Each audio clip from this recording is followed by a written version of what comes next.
Welcome to another edition of Live to Give. I'm Sherri with Michael Saunders and Company, and today we're at Selby Gardens. Did you know that Selby is one of 200 botanical gardens in the nation, but the only one that focuses on epiphytes, which is a fancy word for air plants. Think bromeliads, orchids, and tropical African violets.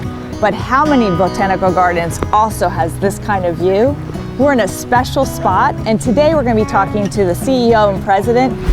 Hello, I'm Jennifer Romanecki, President and CEO of Marie Selby Botanical Gardens, and you're going to see a lot of Selby Gardens today and really learn about what's happening here. So here we are in front of the Selby House, and it has a lot of historical meaning for Selby Gardens. Jennifer, can you tell us more about it?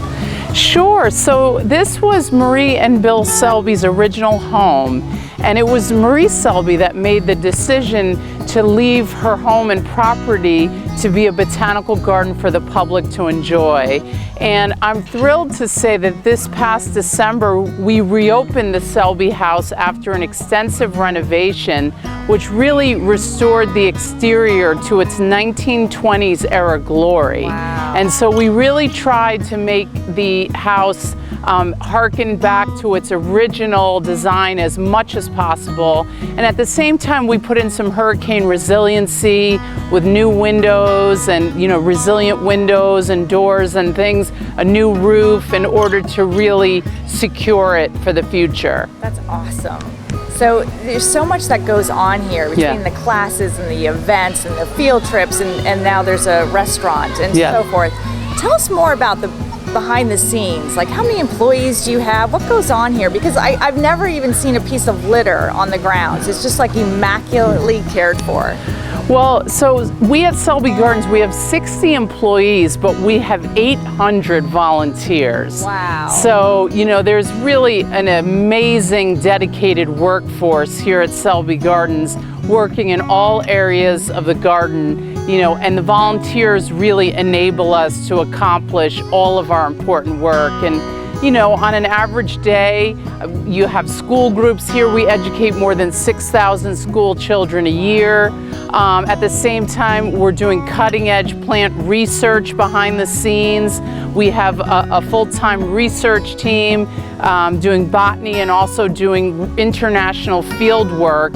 And we were recently named an affiliate of the Smithsonian, which is really acknowledgement of the work our team and research does on an ongoing basis. So now we're at South Point, which is one of my most special spots at Selby, as you can tell by this gorgeous view. When Selby opened its doors in 1975, well, we since doubled, and we have 15 acres here now. But we're not done. There's a lot of growth that's going to happen. Jennifer, tell us what your vision is for the future.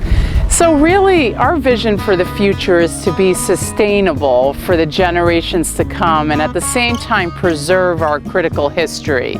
So we have a new plan for our future, and essentially we wanted to tackle some of the key challenges we're faced with. So right now, Selby Gardens has the world's best scientifically documented collections of orchids and bromeliads.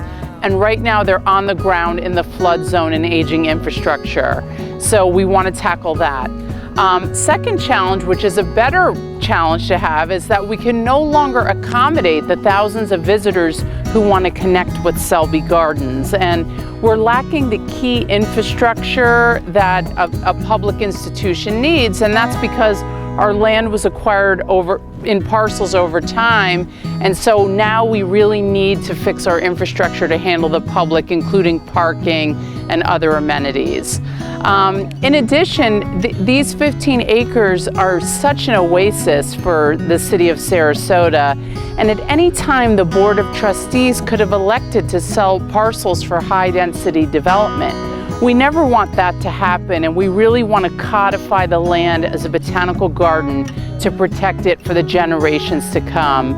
And then finally, we really are focused on sustainability, both financial and environmental.